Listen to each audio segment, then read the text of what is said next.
Let's take a look at this question from the 2024 June paper. I think this was a department paper. The question reads, a crate of mass 18 kilograms initially at rest slides down a frictionless slope from point A to point B. The crate then moves along a rough horizontal surface from B to C. Point A is 3 meters above the horizontal surface. See the diagram below. Question 5.2 reads, using energy principles only, calculate the speed of the crate at point A. Now what's important is that they've told us that A to B is frictionless. And if it's frictionless, we can use mechanical energy. So we can say that the mechanical energy at point A is equal to the mechanical energy at point B. Now we can expand on this. We know that mechanical energy is equal to mgh plus half mv squared, and that's going to equal mgh plus half mv squared. Now remember, point A is above the ground, so it's going to have some potential energy. But it starts from rest. So that means the kinetic energy at the top is going to be 0. At the bottom, at point B, the height is 0, so the potential energy is 0. But there is going to be some kinetic energy. So it'll look like this. You're going to have mgh equals half mv squared. Now the masses can cancel because you have m on both sides. And so you can solve for v. You can solve for v by saying v equals the square root of 2gh. And I've shown how to get this in another video. And we can solve for v. It's equal to the square root of 2 times 9,8 times the height, which is 3. And we can solve for v. We get v is 7,67 meters per second. So what we'll do is we'll make a note of it on our diagram, like so. And let's look at the next part of the question. The next part of the question says, a constant frictional force of 40,6 newtons acts on the crate as it moves from point B toward point C.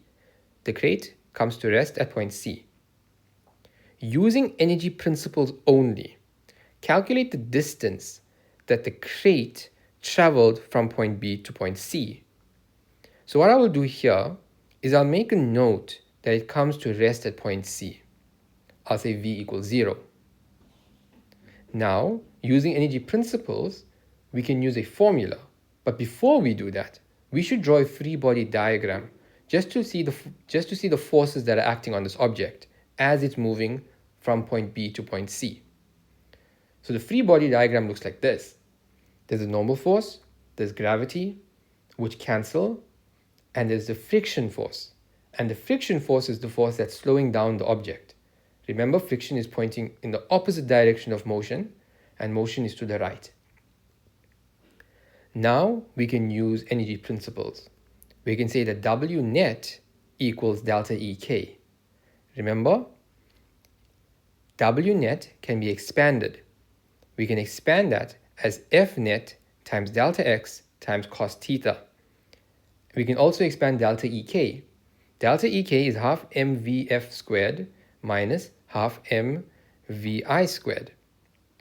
Now, since the normal force and gravity cancelled, the only force that's going to be slowing down this object, or the only force that's going to be acting on this object, is going to be friction. So friction is going to act as our F net. So friction times delta x times cos theta equals half mvf squared minus half mvi squared. Now let's substitute. Friction is 40,6 times delta x, which is what we want, times cos of 180. And 180 because friction points in the opposite direction of motion.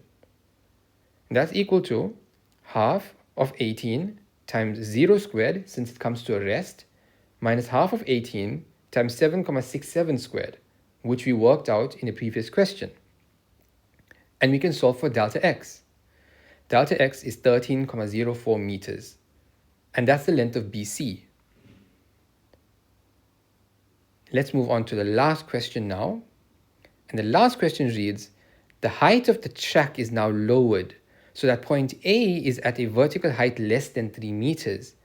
The same crate again is released from point A. How will the distance now traveled by the crate along the horizontal surface before it comes to rest compare to the distance calculated in question 5.4, right? Only greater than, smaller than, or equal to, and explain the answer. So what we'll start with is we'll start with the formula V equals the square root of 2gh, which we got from earlier. Now, if the height is lowered, that means that the velocity at point B is going to be smaller. If the velocity at point B is going to be smaller, that means that the kinetic energy at the delta EK rather, is going to be smaller. And if the delta EK is smaller, it means that the W net is going to be smaller. If the W net is smaller, it means that the delta X is going to decrease since friction is unchanged. And that's it. If you like this video, please leave a like, consider subscribing, share it with others. If there's something specific you'd like me to do, let me know down in the comment section below. Until the next one,